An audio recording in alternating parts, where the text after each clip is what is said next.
watch two crew members follow the customer focus model word for word and still see one get better results than the other.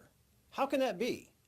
Well, more times than not, the big difference is not what they're saying, but how they're saying it. Many times the only difference is that one is more genuine and sincere.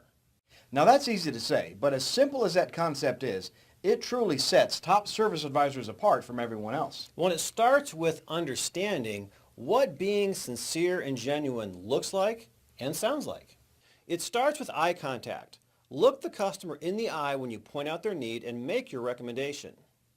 Start critiquing each other on this one and you'll see what we mean. When you look someone in the eye, it conveys honesty and credibility, two things that are crucial if they're going to follow your recommendation. Smile. Actively and intentionally smile as you speak to the customer.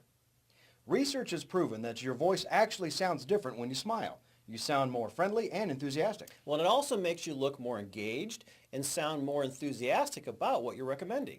Speak clearly. Force yourself to slow down and articulate. We hear this a lot on mystery shopper reports. The crew member technically follows the customer focus model, but they're talking so fast it's hard to understand, sounds robotic, and it sounds like a script. With our best service advisors, it sounds more like conversation than presentation. Mix it up. Force yourself to use a different greeting with at least 3 customers in a row and use variety when you point out your observations. You've heard us say this before. Forcing yourself to get creative and actively work on mixing it up keeps you fresh and engaged, especially on those busy days when you have to talk to a lot of customers. Make it a personal recommendation. Actually use the word I in your recommendations. Say, I'd recommend you shine up those rims with our Wheel-Brite, or I really like our new Fast Wax. It really shines up the finish. It's like when you go to a restaurant and a waiter or waitress tells you a meal or dessert is their favorite. It's kind of like an insider's tip. Customers love it. Using the word I is a simple step to make it more personal and to help you connect with the customer. Lastly, have fun.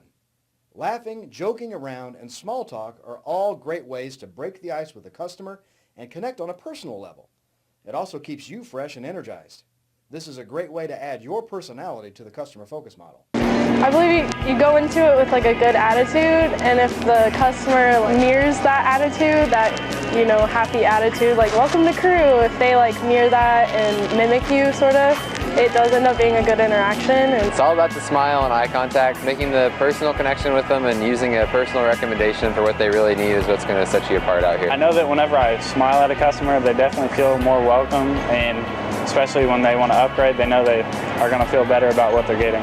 I would say connecting with the customer, that really getting to know who they are. Sometimes I like to be fun with my greetings, be like, howdy, welcome to crew, or yoo-hoo, welcome to crew.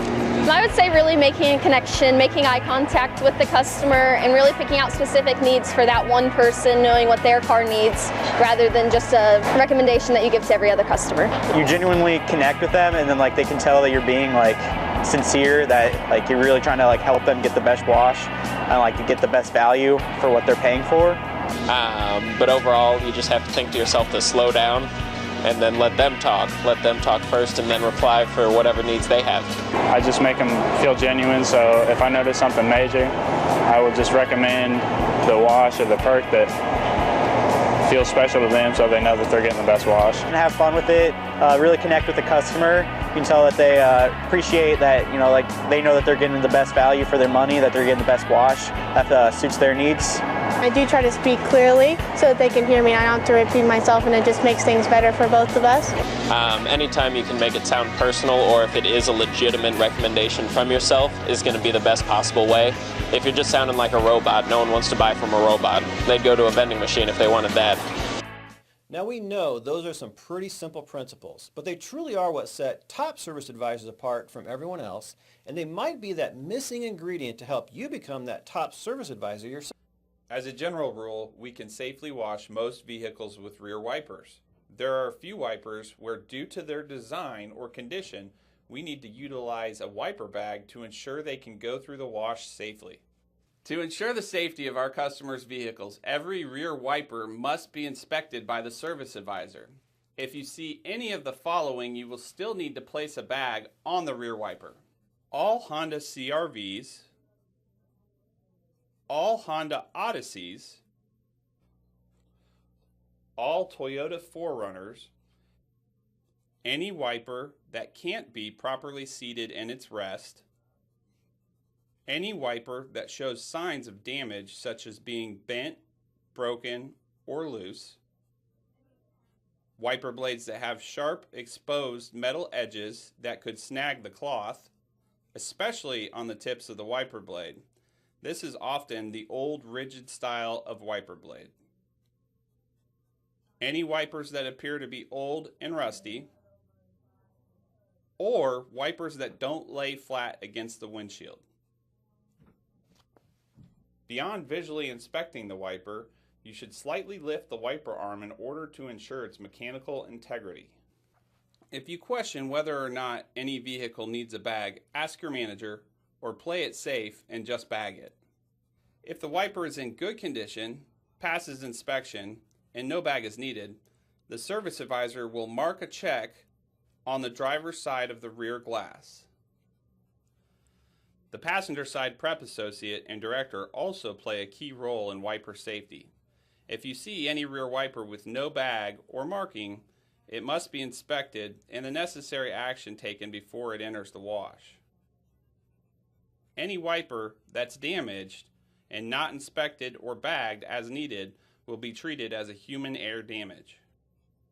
At locations with FastPass gates, the service advisor should do their best to do the same inspection, but the director will have more responsibility for catching rear wipers that need bagged. Even with this technology, there will still be wipers that are occasionally damaged. Managers will follow the normal customer incident process. Verify that the damaged wiper was inspected. Without causing further damage, ask the customer to turn on their wiper to see if the motor is still working. Take multiple pictures of the wiper and the vehicle. Utilize your video system to see where the wiper was broken in the wash process and include this information with their incident report. We think you'll agree not having to place a bag on most wipers is a big improvement for you and our customers. This technology is great, but we must inspect every rear wiper to help ensure the safety of our customers' vehicles.